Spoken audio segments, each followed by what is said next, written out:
إخوتي الكرام، تألق اللاعب وليد الكارتي مع فريقه بيراميدز المصري برسم نهائي ذهاب عصبة الأبطال إفريقية، ومضايقات وتصرفات غير مقبولة يتعرض لها نهضة بركان في تنزانيا من جديد بعد دخوله للملعب للتدريب.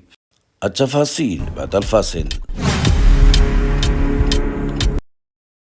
إذن إخوتي الكرام، أيوب الكارتي لاعب بيراميدز المصري تألق بشكل لافت، سجل هدفا رائع وفي الدقائق الأخيرة بل بالوقت الضائع. هذا الهدف الذي أبقى فريق بيراميدز أكثر حظا للظفر بهذه الكأس ولأول مرة في تاريخ بيراميدز المصري.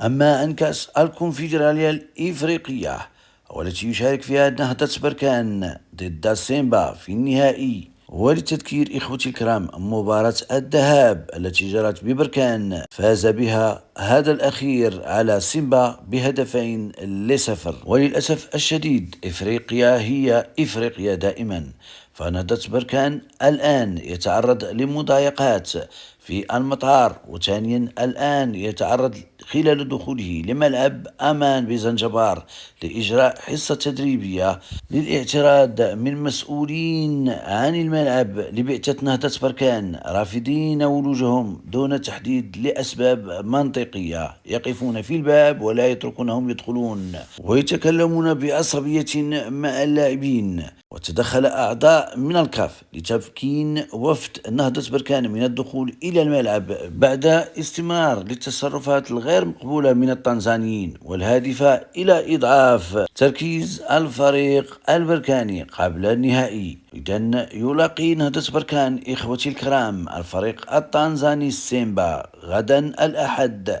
على أرضية ملعب أمان برسم إياب نهائي كونفدرالية الإفريقية، وستنطلق هذه المواجهة الحاسمة الساعة 4 مساء بتوقيت مكة المكرمة، الدوحة والقاهرة، والثانية بعد الظهر بتوقيت المغرب. وستنقل هذه المباراة مباشرة على بين سبور 1. حظ موفق إخوتي الكرام لنهضة بركان.